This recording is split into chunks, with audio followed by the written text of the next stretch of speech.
Good afternoon, everybody. I thought I would just show you a picture of my university in Umeå in the north of Sweden, because usually when you have a meeting in Aberdeen you have speakers from the south. So on this occasion you have a speaker from the north. You need to go another 500 miles north from here to get up to the latitude of Umeå, so it's almost in the Arctic Circle. And as you see, we pride ourselves on having pictures of the university with the northern lights in the background. I'm not Swedish, as you also probably gathered from my voice. So I am British, and actually, although Umeå is my sort of academic home, I work a lot from my actual home, which is near London. So Lucia asked me to talk about measuring global burden of disease, and then to go from that into some of the specifics of verbal autopsy, which is what I will try and do. So global burden of disease, to begin with, and this is not capital G, capital B, capital D global burden of disease. This is, what questions of what is or are the burdens of various diseases on a global basis. And I'm Professor of Global Health, so that's quite a fundamental question if you do the kind of things I do to try and quantify the burden of disease. And the World Health Organization, of course, also has that as a very high priority agenda within what they do, and I work quite closely with them as well. So just to give us a kind of entree into the whole issue of global burden of disease, fairly randomly chosen this slide, which comes from World Health Organization, of maternal mortality on a global basis. And it's an interesting example because, as you can see from the legend here, maternal mortality, in other words, deaths related to pregnancy, are one of the things that vary hugely across the world. So you have some countries that are in the range of under 20 per 100,000 pregnancies where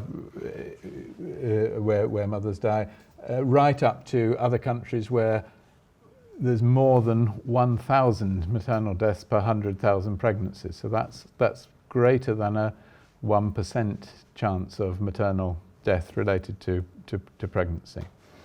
Now, I'm not particularly trying to talk about maternal death as a subject here this afternoon, although I know Aberdeen has a strong track record in that, Wendy Graham and Sahini and other people who've worked a lot in that sort of area. But it is one of the difficult and important global burdens that we need to be able to measure. And you don't have to be a genius when you look at this map to see that most of the dark coloration is in Africa, and particularly in sub-Saharan Africa. And that also, or at least this same chart, could almost be a map of where we don't have data. You could almost have an alternative legend for this map and have the darker colours where we don't have data, rather than where maternity is dangerous. And so that's a kind of interaction between what you're measuring and how you can measure it, or the availability of information to measure it, and that commonly occurs in this whole area. And that causes a huge amount of problems, because where you really want to know what you're talking about, you haven't got the data. Where you're not desperately worried about maternal mortality as a public health problem, like Norway, for example, the maternal mortality ratio is 2, and that equates to about 1 or 2 maternal deaths per year in the whole country. So, of course you don't want anybody to die, but, that is not Norway's #1 priority. So we know lots of, the Norwegian public health people can tell you exactly, Mrs. So-and-so died, and she was the maternal death for this year kind of thing. So the data is not a problem, but also the problem is not the problem, if you see what I mean. So it's, that's where we're at. So when we talk about global burden of disease, there's a huge amount of estimation goes on, and the way in which these different African countries have been coloured in various shades of purple on the slide actually don't reflect a lot of actual deaths being recorded and counted and documented. They reflect a lot of complicated analysis that's gone on in national ministries of health and in WHO statistics department in Geneva and so on, making the best estimates. And so that difference between what is estimated and what is measured is actually profoundly important. And we need to do both. We have to do both, actually, to understand what's going on in the world. But the two are not the same. And you have to be very clear as to what is really individually documented cases and what is a constructed kind of estimates based around such evidence as may be available. Now, if you read about the global burden of disease, I deliberately said at the beginning I was talking about global burden of disease, small GBD. There's also a big GBD, which started off in the WHO 20 years ago, or a bit more than 20 years ago now, and has continued and does continue, and a lot of the work for that now is located at the IHME in Seattle, in Washington State. And it was interesting when this sort of stream of work and this is GBD, capital GBD, is basically a series of estimating methods for deriving what are the conditions around the world, rather than it's not about a lot of people running around documenting individual cases of everything. And I was asked to write a commentary on the 20th anniversary of GBD in 2017, and this is a figure from that. And it's quite interesting because what we see actually, so I've looked at GBD estimates that were made in 1997 for 1990 and 2015. So that was looking back a bit and looking forward quite a long way. That's the shades of blue, okay? And then the GBD estimates that were made in 2015 for 2015 and looking back to 1990. So the time scale of both of these is the same, but one is the set of estimates that were made looking forwards, and one is the set of estimates that were made with the benefit of hindsight, the red ones. And there are some very interesting differences, and this is not all causes of death at all. It's just some that I deliberately chose to show in this diagram. First of all, if you look at measles, so in the 1997 version of the estimates, it was they estimated that measles was quite highish in 1990, and it would have fallen quite a lot by 2015. In fact, with the benefit of hindsight, the red equivalent of the estimates, it was indeed quite high mortality from measles in 1990, but the measles vaccination campaigns that were widely implemented around the world were much more successful than the estimates had predicted. So it was only when they actually came to looking at it retrospectively, they realized that actually measles had diminished massively to almost nothing, even though that wasn't what GBD predicted. So these are interesting things to contemplate when you're actually looking at a set of estimates that are made at a particular point in time, because you have to reflect on what is known at the point when the estimates were made about the future and the past. And every time a new set of estimates is made, to some extent that rewrites history. I mean, they re-estimate for all the previous years. So these estimates are not quite as simple as they sometimes seen. Tetanus is a very similar story to measles, and for the same reason. So tetanus, another vaccine preventable disease where the vaccination campaigns were more successful in reality than was predicted before they started. So tetanus and measles following a very similar pattern. If you look at the big one, ischemic heart disease, which is one of the leading causes of death all around the world, you can see that in 1997, the prediction was that it would become bigger, a bit bigger, which it did, and the fact that it did is reflected in the red lines. So, but you can see very little difference between the blue version and the red version here. Now, partly, of course, because that's a very common cause of death, more is known about it. So the estimates work better. There's less uncertainty, less range, less unpredictability about it, and nobody's about to produce a vaccine that prevents ischemic heart disease. So there isn't any kind of major intervention that's going to just take it right down to something very low like the measles story. HIV/AIDS, an interesting story, of course, was recognized to be increasing rapidly when it was estimated in 97, and indeed it did increase rapidly with the benefit of hindsight. So that worked reasonably well. And so you can go on, but the point of the slide is really that estimates are not neutral,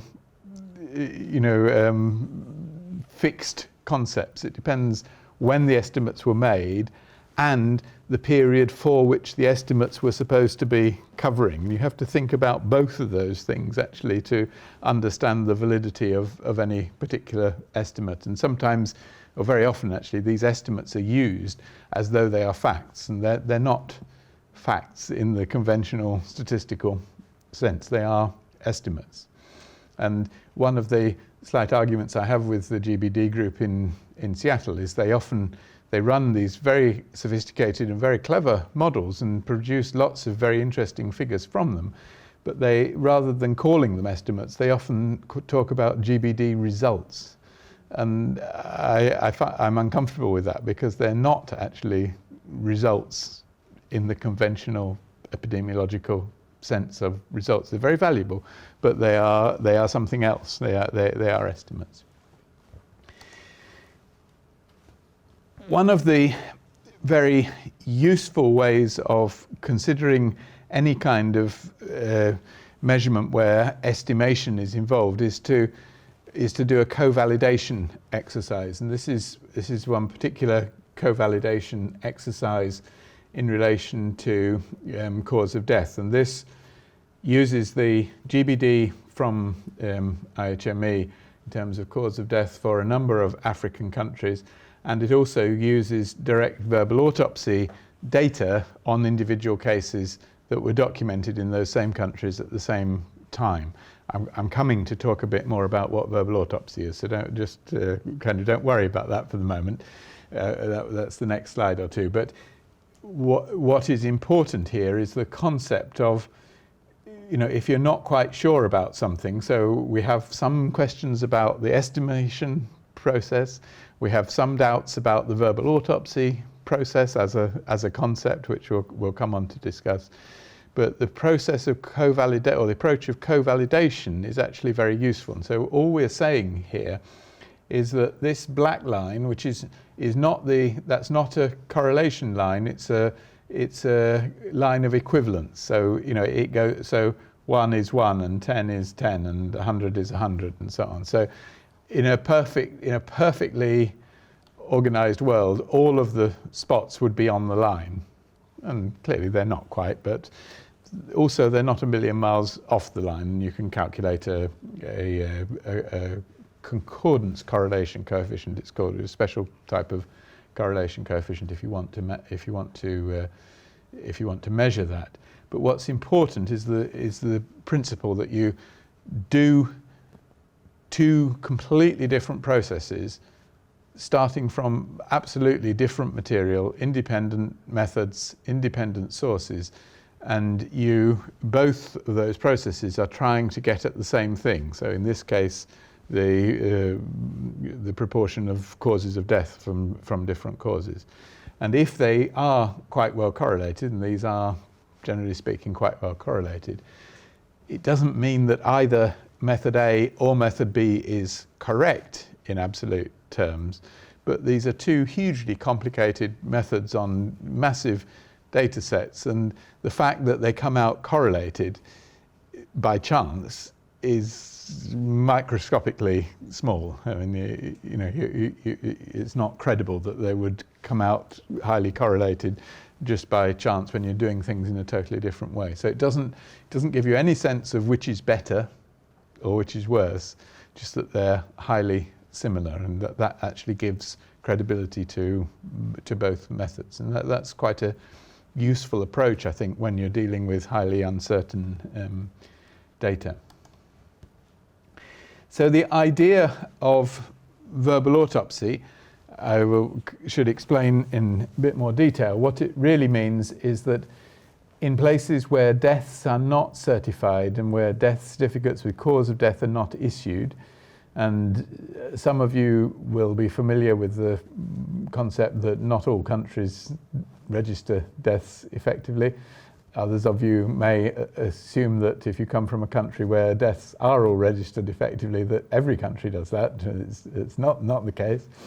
And WHO estimates that out of about 60 million deaths per year, which is about the going rate for all deaths over the worldwide per year, about 30 million, so about half of those are certified with a cause, and about half of them are not certified with a cause.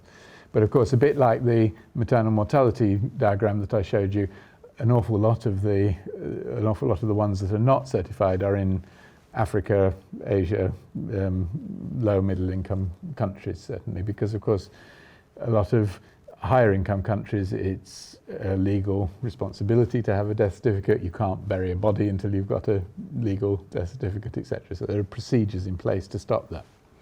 In places where it's not obligatory to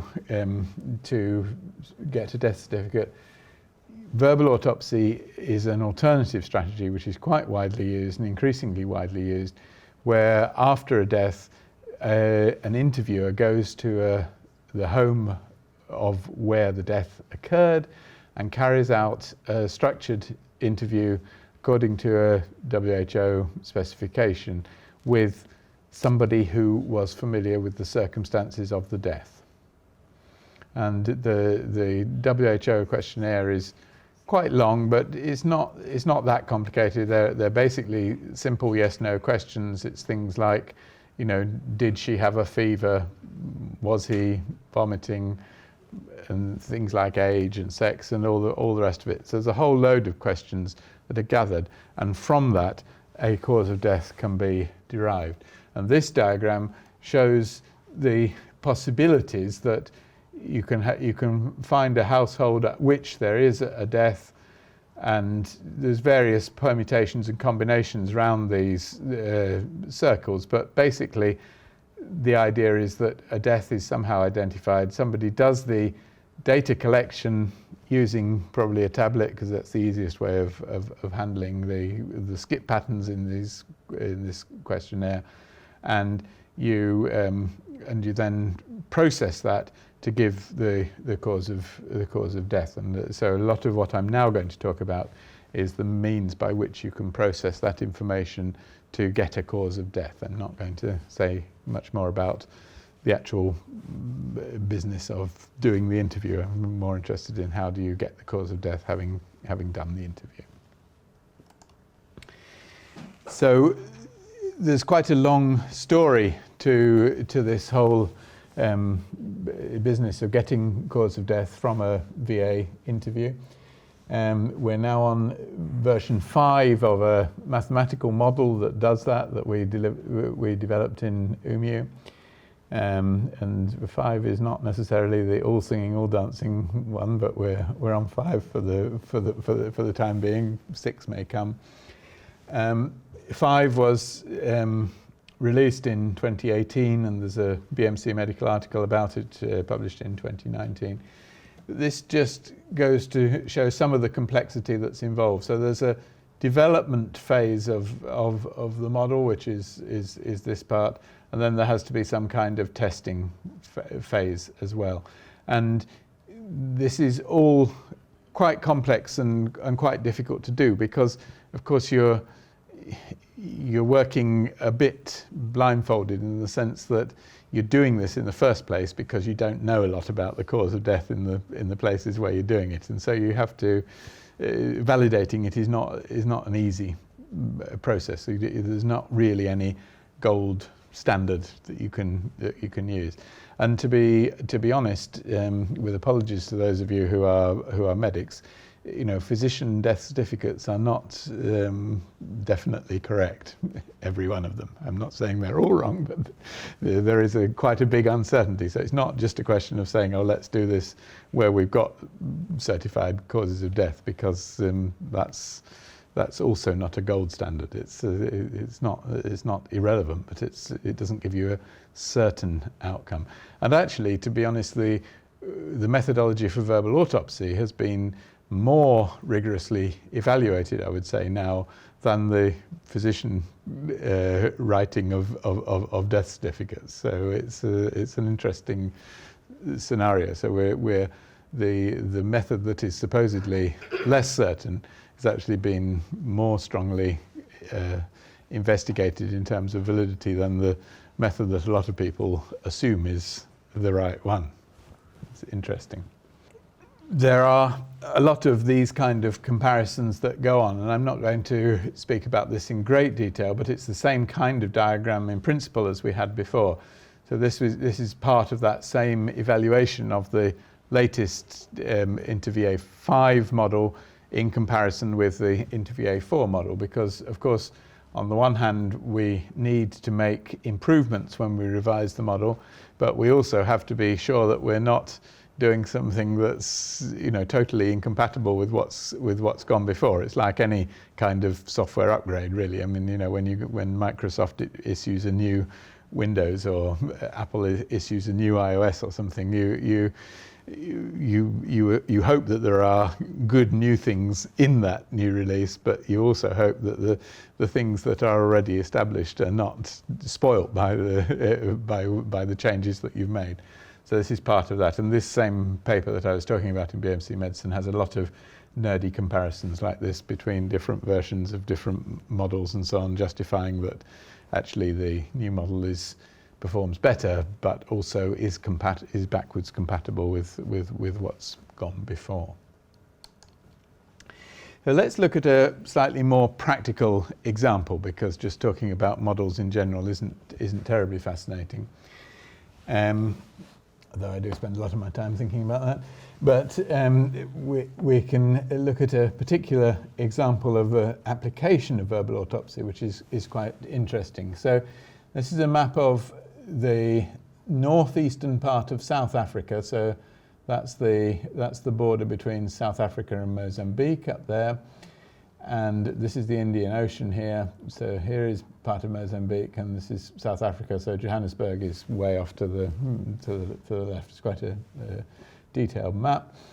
And the colouring on this map comes from a series of estimates from the Malaria Atlas project, which is based at University of Oxford. And they have maps for the whole world of what they think the malaria parasite load is in detail. And that's what these colours represent. Now, one of the places that we've done quite a lot of the development work of these verbal autopsy models is the Agincourt Health and Demographic Surveillance Site, which is just here inside that rectangle, just inside South Africa. And you can see very close to the edge of no transmission. So this brown area here is malaria-free. So we're talking about an area that's just marginal malaria transmission, but not high risk. And I mean, I've spent a long time in that area and not really worried about getting malaria. Maria lives there and doesn't worry a lot about getting malaria now. So it's very low transmission. It's actually kind of off the radar really, as far as a lot of serious malariologists would go. And you can see this orangey stuff around towards Maputo and along the Mozambican coast and so on, different order of magnitude of transmission. So that would be where, if you wanted to study malaria, it would be much more interesting to go here because there'll be a lot more cases. But we're going to look at what happens when you look at malaria deaths in this very marginal transmission area, just right on the edge of things there. And we had verbal autopsy data for 20 years, 21 years I think it was actually altogether. And it's quite seasonal in terms of when malaria deaths occur. So the bouncy lines are malaria deaths by month. You can see there's all sorts of peaks, and that's what you expect actually in a low transmission area, because there's not enough transmission for people to have very much immunity, and so people are quite susceptible when the conditions are right for transmission. So the solid line is the yearly aggregate of this monthly line.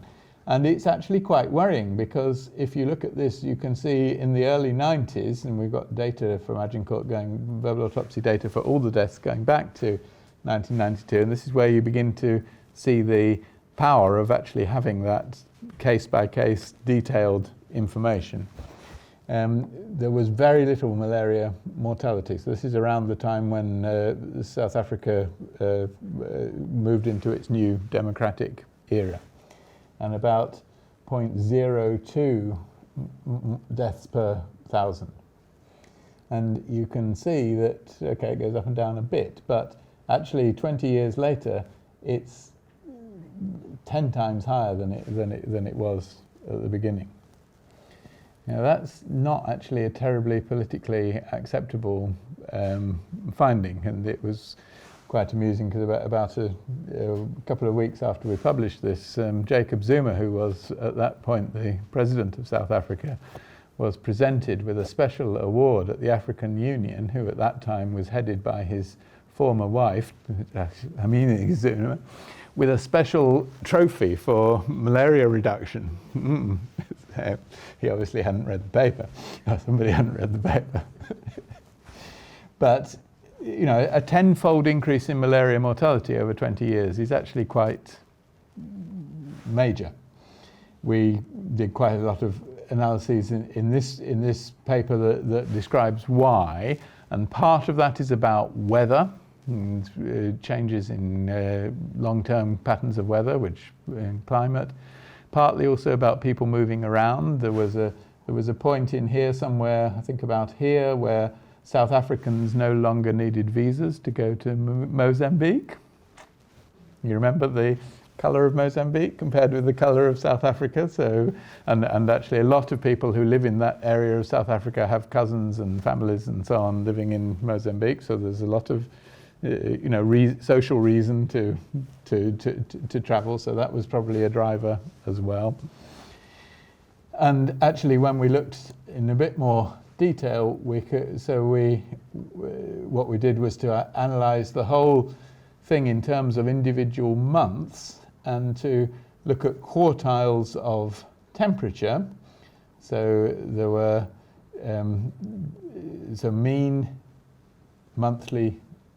mean daily temperature averaged over the month in those ranges, and rainfall averaged over the month similarly in those ranges. And these numbers in the coloured squares are the malaria mortality rates, and shows extremely clearly that the combination of wet and warm months, and this is actually the weather in the month before the deaths, because the weather impacts on mosquito breeding, and you need more mosquitoes that breed faster when it's wet and warm, and so then they have a chance to bite somebody and become infective to somebody else. So that whole process takes about a month. So it's no good trying to match the weather in the month with the mortality in that same month. You have to be looking at the weather in the previous month against the mortality. And you can see that that's very nicely correlated. Now, in one sense, that doesn't say anything very much about malaria, because it's long been established that malaria risk increases when it's wet and warm and humid, and we know that from all around the world. But what's interesting, of course, is that this is another kind of, if you like, another kind of co-validation, really, because we've just picked out all of the malaria deaths, irrespective of the seasons that they occurred in, and also the important thing was that nobody was looking specifically for malaria deaths. So this is an analysis of 130 malaria deaths that occurred out of 16,000 deaths or something like that from all causes in the population. And there is a danger if you go, if you are the malaria specialist, or you are the liver specialist, or you are the anything specialist, if you go looking for deaths that belong to your specialism, you can get perverse kind of things. If you want malaria deaths, you look for everybody that's febrile and so on. So there wasn't any question of that happening in these. We just picked them out retrospectively and matched them retrospectively against the weather.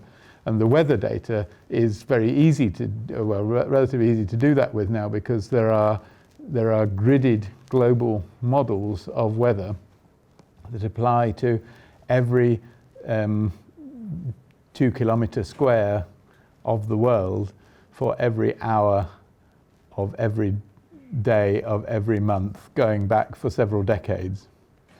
So you can literally say, we're dealing with that little area of the world on the 25th of August 1995, what was the temperature, what was the rainfall, and so on. So even though we never did any weather measurement, we could retrospectively download all of that and match it against the malaria deaths. So it's another kind of way of getting into to validity. And clearly, if the verbal autopsy system and the model that we're using for verbal autopsy was not correctly identifying malaria deaths, if it was calling something malaria deaths that were not malaria deaths, you would not expect to see this relationship with temperature and rainfall that clearly comes out. So we're not saying something new about malaria. We're saying that actually we have a tool that can detect it validly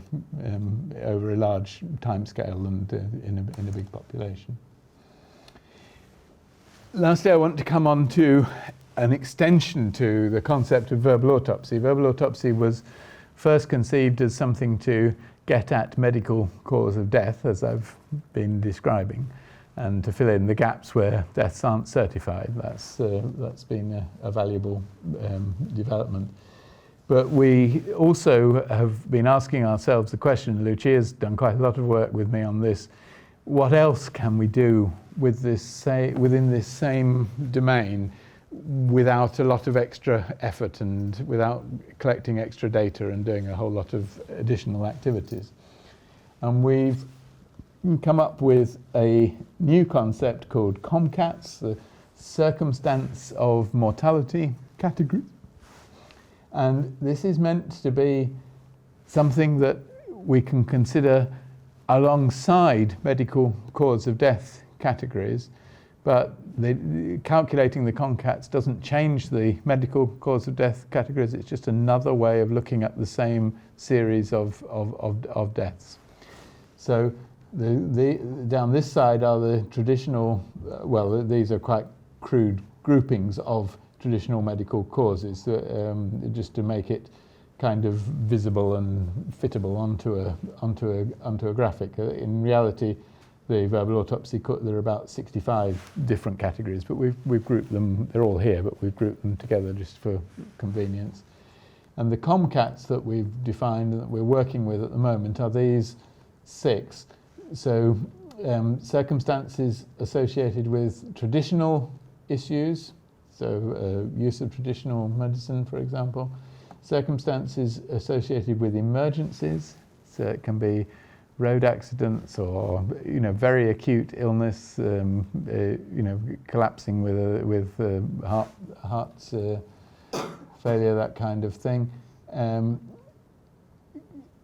Recognition, that's about did people associated with somebody who was ill recognized that there was a problem, were actions taken or not. Resources, you might recognize the problem, but you might not have the resources, which might be transport or might be whatever or payment for drugs or whatever to do anything about it. Health systems, they can be, so for people who actually get to accessing health systems, they can perform well or less well, depending on the health systems that are involved. And some deaths are also going to be in circumstances where death is inevitable. So that might be for very old people, might be for people who have an established diagnosis of cancer, for example, where there isn't any realistic expectation that they will survive. And then there's the multiple isn't actually a separate category. That's where more than one of these things applies. So we model these in actually mathematically exactly the same way as we model the medical causes. And you can see here, so these are the ranks of which of the COMCATs relate to which of the causes. So for HIV and TB, the thing that contributes most to most deaths is health systems not actually managing cases well enough. So failure of TB treatment or drugs run out or whatever. For other kind of infections, it's about the top ranked item is recognition. People recognizing that they actually have a serious problem that needs dealing with. For cancer, it can often be resources because you have a lot of clinic visits and so on, and that can be difficult. We don't need to go through them all. Injuries, obviously, often they occur in emergencies. I mean, like car accidents or whatever. And so it's not actually reasonable to assume that the health system should have saved somebody's life if they've been run over. I mean, there isn't a window of opportunity necessarily to do anything about that. And so it goes on. So that's the concept of the COMCATs. And these are quite interesting if you then analyze them in terms of all populations and over time. So what we have in these charts, so this is from 2012 to 2016, each line here is an age group, so under 5s, 5 to 19, 20 to 49, and so on, up to 70 plus years. This is in the same South African population where we were looking at malaria. And you won't be able to see those legends up there, so I've put them down here for you, bigger, so that you can see them. But what we're seeing is the medical causes of death in the yellowy orange colours and the COMCATs in the greeny blue colours. And you can see there are significant changes over time in terms of mortality rates. That's the vertical axis. There's also very different scales for the different age groups, which you would expect. So, for example, the 5 to 19-year age group, there aren't very many deaths, so the scale only goes from 0 to 1. Whereas in the 70-plus category, there are a lot of deaths, so the scale goes from 0 to 60. So you have to read all this quite carefully. There's a lot of information kind of embedded in all that. But what you can see if we just pick out an example. So if we look at the 70 plus group, they have a range of medical causes, as you might expect. So some infections, some cancers, cardiovascular, some non-communicable disease, no pregnancy or neonatal, not surprisingly. Not very many injuries by that age. That's more common in some of the younger age groups, and some where you can't tell the cause. And if you look at their corresponding COMCAT, so obviously the top level of both of these pairs of graphs is the same, because the total mortality is the same, whether you're dividing it by medical cause or by circumstance.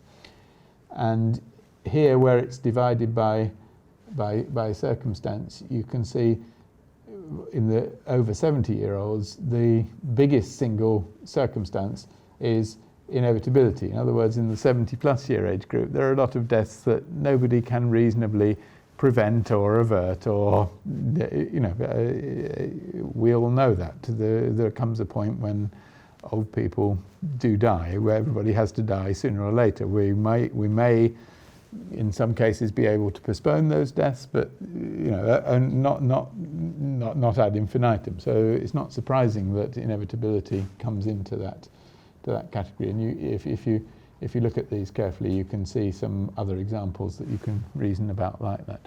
So this is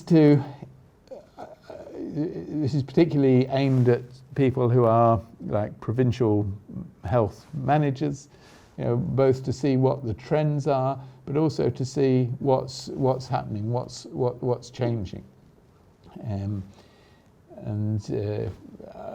This is relatively new, but I think at least it has some mileage as a no-cost add-on to verbal autopsy data. It's using exactly the same interviews. It's processed simultaneously with the medical cause of death, so it doesn't cost anything to do this. If you're doing the medical cause of death, you may as well do this as well, because there's no supplementary cost to this at all. And I think it does give you interesting additional information. One of the examples that we often talk about is that if a woman is bleeding in delivery, so obstetric, hemorrhage will be the medical cause of death. That's relatively simple. But there's a whole wealth of difference between a woman who is in a remote rural area, doesn't have any transport, doesn't have any communication, can't actually get to a facility to deliver, and she stays at home and she bleeds and she dies, compared with another woman whose medical cause is still obstetric hemorrhage, but who has successfully gone to a facility but not been well looked after in the facility, for example, and has died in the facility after bleeding in the facility. And those are, in terms of public health, those are two very, very different cases which you can't analyse just by medical cause of death. So that's just one example of why we think this is an important way forward.